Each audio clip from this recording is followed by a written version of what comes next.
โลมาหลอน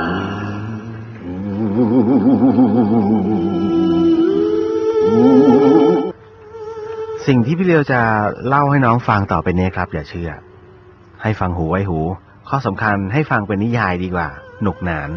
นะครับเพราะเรื่องที่จะเล่าเนี่ยฮะเป็นเรื่องของพระฮะเป็นเรื่องของพระสงฆ์ซึ่งต้องบอกก่อนเลยว่าไม่ได้ไปเกี่ยวข้องกับสิ่งหนึ่งสิ่งใดทั้งสิ้นนะครับเพราะเรื่องราวตรงนี้ฮะเป็นเรื่องที่เหนือความคาดหมายพอสมควรเพราะว่าที่วัดแห่งหนึ่งครับที่วัดแห่งนี้ฮะก็เป็นวัดคล้ายๆกับวัดสายหินนี่แหละครับอยู่เชิงเขามีพื้นที่ลาดเยอะมากครับบริเวณกว้างขวางเพราะฉะนั้นคุณผู้ฟังครับผมต้องบอกก่อนเลยว่ากิจของสงฆ์นะฮะทุกวันเนี่ยก็จะมีการทำความสะอาดบริเวณวัดเนี่ยรวมอยู่ด้วยการทำความสะอาดของพระเนี่ยฮะไม่ใช่แบบเราๆนะเดี๋ยวกวาดอุ้ยสะอาดอุ้ยไม่สะอาดต้องเช็ดกวาดถูไม่ใช่ฮะการทำความสะอาดแต่ละสิ่งแต่ละอย่างในวัดแม้กระทั่งล้างส้วมนะฮะญาติโยมแบบไปนะฮะเข้าห้องน้ำเนี่ยเลอะเทอะพระท่านล้างหมดนะครับไม่ใช่ว่าอุ้ยหลวงพ่อใช้พระรูปนี้ไม่ใช่ครับอย่าไปเข้าใจผิดทุกสิ่งคือการทำสมาธินั่นคือท่านได้สมาธิท่านได้พิจารณาอะไรหลายๆอย่างผมเข้าใจเลยทันทีว่าน้องบางคนเนี่ยฮะบางทีกวาดบ้านหรือล้างจานใจจะจดจ่ออยู่ที่จานเฮ้ยหายมันหรือยังสะอาดหรือเปล่านั่นแหละครับน้องคือกำลังได้สมาธิจากมันและน้องกำลังพิจารณากับมันที่ติดคราบจานอยู่เช่นกันครับอันนี้ถึงได้บอกว่านั่นคือกุศโลบายนะในการปฏิบัติสมาธิของเราพระสงฆ์ทั้งหลายและที่วัดแห่งนี้เองเนี่ยครับประสบปัญหาเหมือนกับอีกหลายๆวัดทั่วๆไปนั่นก็คือบริเวณวัดจะมีเด็กวัดมีทั้งดีและไม่ดีฮะผมกำลังพูดถึงเด็กที่ไม่ดีเป็นประเภทที่ชอบแอบเสพยาบ้างแอบสูบบุหรี่บ้างแอบเนี่ยประเภทเขาเรียกหั่นเนื้อนักดูเขาจะรู้นั่นคือกัญชาฮะแหมถ้าเป็นทีวีเนี่ยจะขึ้นนิดนึงนะฮะเกียรติยาเสพติดโปรดใช้วิจารณญาณ อะไรประมาณนั้นอันนี้เป็นวิทยุ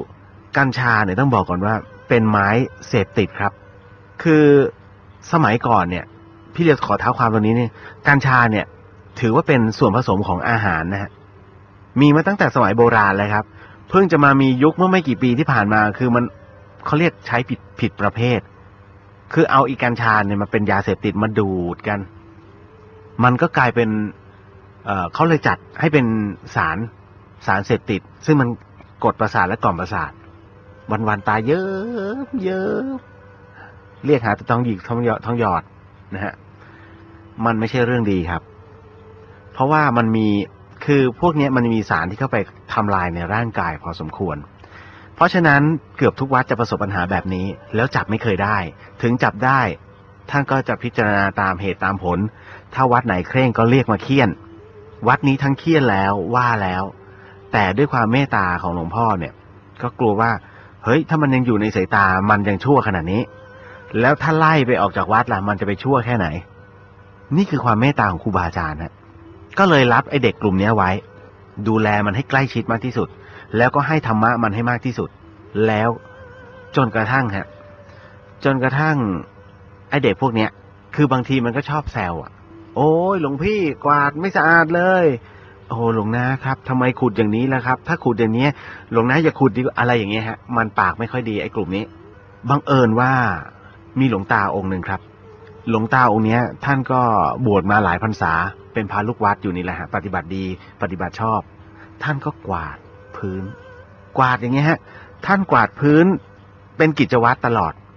ทุกวันระยะเวลา16ปีที่ผ่านมาท่านกวาดตลอดจนกระทั่งท่านเนี่ยมรณภาพหลวงตาท่านมรณภาพการมรณภาพของท่านเนี่ยคือเป็นด้วยโรคชราฮะบนกุฏิพอมีถ้าหากมีคนตายไอเด็กวัดพวกเนี้ยมันก็ชอบเพราะว่าได้เงินเยอะเดี๋ยวก็จะมีทาน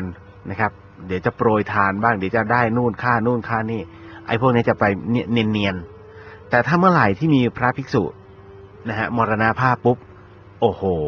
ลาบลอยฮะก้อนใหญ่มันก็เตรียมแบบประเภท ของทายทานทั้งหลายนั่นแหละครับมันก็เตรียมเก็บประโยชน์ตรงนั้นหลังจากที่ทำการเผาหลวงตาองค์นี้ไปแล้วเนี่ยเด็กพวกเนี้ยผมต้องบอกกันเลยว่าการดูดของพวกมันเนี่ยสูบบุหรี่อะไรพวกนี้ครับทั้งวันทั้งคืนนะกินเหล้าแต่ว่าคือดีอย่างเขตพุทธาวาสเนี่ยเขตบริเวณอารามต่างๆเนี่ยมันจะไม่กิน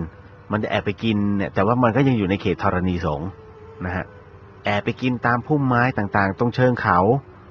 นึกว่าพระไม่เห็นบางทีท่านก็เรียกมาเคี่ยนบางทีก็ไล่ให้ออกไปนอกวัดแต่มันก็แอบกินกันแล้ววันหนึ่งเหมือนวันนี้ครับพระจันทร์เต็มดวงไอ้พวกนี้ก็ตั้งวงอีกเพราะว่าข้างวัดเขามีงานไงมันก็นั่งกินเหมือนกับจะเรียกว่าอาจจะไปติดลมจากที่งานแล้วก็กลับมากินในวัด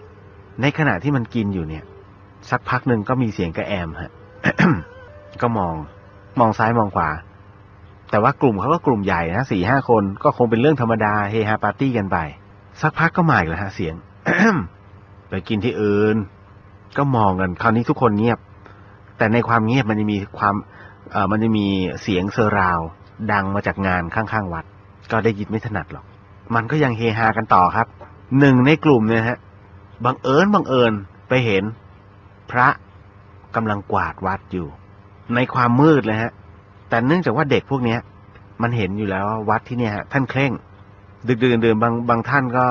เหมือนกับมานั่งสมาธิบางท่านก็ทำงานค้างอยู่นะครับนั่นก็คือมันก็นึกว่าเป็นกิจวัตรของสงฆ์ก็กวาดวัดกวาดฟาดไปฮะปรากฏว่าไอ้เด็กไอ้กลุ่มนี้ไอ้คนปากไม่ดีเนี่ยมันก็พูดไปมากวาดดึกดื่นมองไม่เห็นคนเนี่ยเดี๋ยวก็กวาดเอาโยมไปหรอกท่านกวาดพรุ่งนี้เหอะทำเป็นคนแก่ไปได้อ้าวนะฮะปากคนจากนั้นครับสักพักหนึ่งอีกคนหนึ่งก็ลุกไปฉี่ตรงโขดหินใกล้ๆกันนะฮะเสียงพระท่านก็ตะโกนอ้าวไอ้พวกนี้นี่เขตวัดห้องน้ำห้องท่ามีทำไมมาเยี่ยวเลี่ยราดท่านก็บอกว่าไอ้เลี่ยราดเนี่ยมันไม่ใช่คนที่เขาทำกันแต่ท่านก็ไม่ได้บอกนะว่าเป็นหมาฮะท่านก็บอกแค่นี้ครับให้มันคิดกันเอาเองไอ้กลุ่มนี้ก็เริ่มพระจากที่ไหนเนี่ย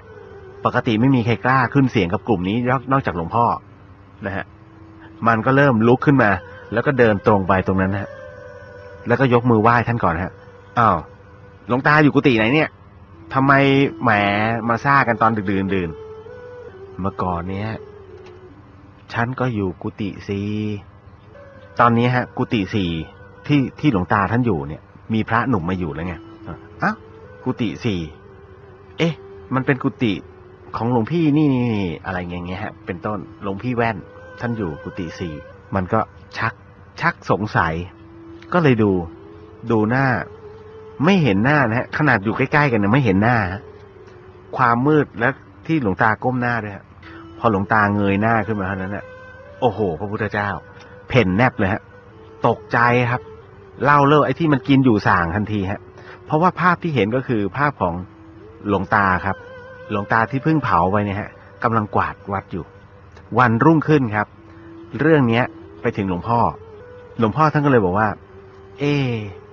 นี่พูดกันเนี่ยจริงหรือเปล่าไอ้พวกนี้หรือว่าไม่ใช่เมาค้างกันนะมันก็บอกจริงครับผมยืนยันได้ก็น่าคิด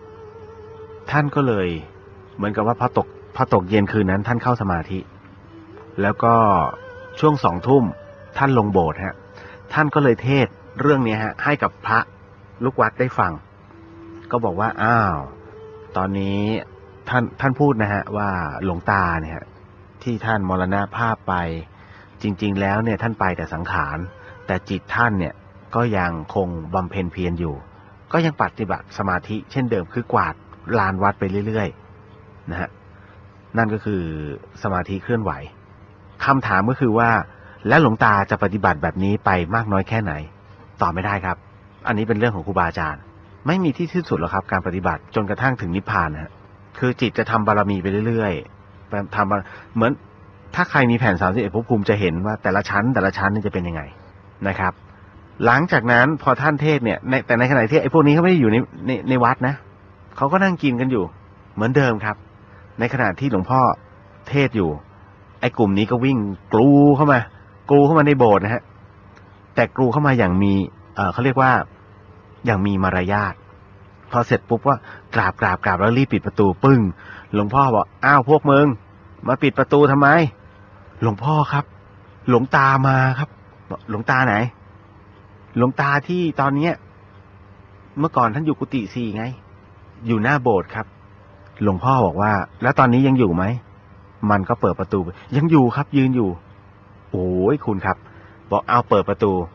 พอเปิดประตูเสร็จปุ๊บหลวงพ่อก็เดินแล้วพระลูกวัดท่านก็ตามไงฮะคือพระเนี่ยต้องบอกก่อนเลยว่าต้องให้ครูบาอาจารย์นำนะฮะ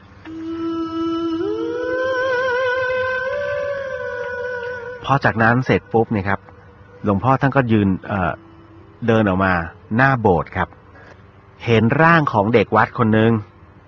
นะฮะยืนอยู่ด้านหน้าพร้อมกับไม้กวาดก็กวาดอยู่ครับพอเงยหน้าขึ้นมาเห็นหลวงพ่อเสร็จปุ๊บก็วางไม้กวาดลงนะฮะแล้วก็ก้มกราบท่านก็รับไหว้คือวาระจิตต้องบอกฮะวาระจิตของครูบาอาจารย์เนี่ยท่านจะสื่อถึงกันแม้ตรงนั้นจะเป็นเด็กวัดแต่ท่านรู้ว่าไม่ใช่เด็กวัดนะฮะหลวงตากำลังสอนไอ้เด็กพวกเนี้ยอยู่ว่าอยู่วัดอย่าทำเรื่องอุบาทนะอย่านำความเสื่อมเสียมาสู่วัดนั่นคือสิ่งที่หลวงตาพูดออกมาหลวงพ่อท่านไม่ได้พูดสักคำนะฮะท่านไม่ได้พูดสักคำท่านก็จะนิ่งๆและท่านพยักหน้าแล้วก็ยิ้มส่วนไอ้พวกทั้งหลายที่มาแอบอยู่เนี่ยได้ยินกันหมดรวมถึงเราหลวงพี่หลวงอาทั้งหลายที่ยืนด้วยก็ได้ยินฮะเสียงที่ออกมาเป็นเสียงหลวงตาแล้วท่านก็บอกก่อนจากไปบอกไอ้พวกนี้ถ้ายังไม่เลิกเล่าและถ้ายังทำให้วัดเสื่อมเสียจะเป็นแบบนี้มันก็จับจิกหัวตัวเองฮะนะฮะเหมือนเอาตัวเองเนี่ยเอาหัวตัวเองโขกกำแพง3 ครั้งปักแล้วก็ค่อยๆซุดลงก้มกราบหลวงพ่อแล้วก็นิ่งไปเลยนะหลวงพ่อท่านบอกหลวงพ่อท่านไม่พูดสักคำฮะคุณผู้ฟังท่านยืนอยู่ตรงนั้น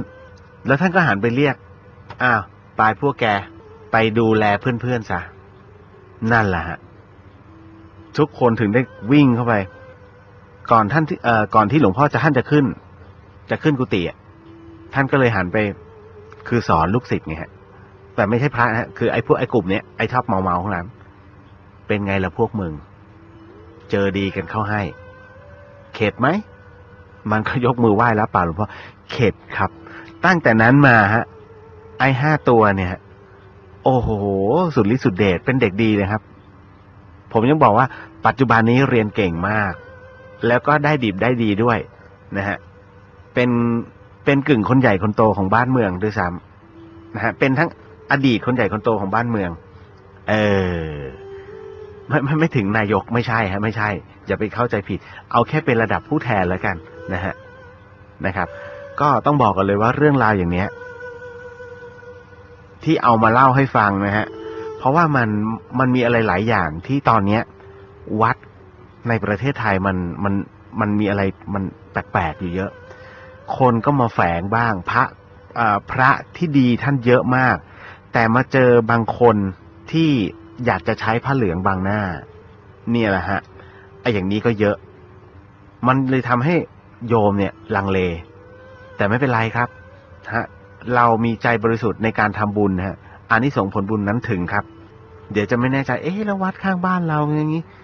คุณครับถ้าใจน้อมให้จบอย่างวันนี้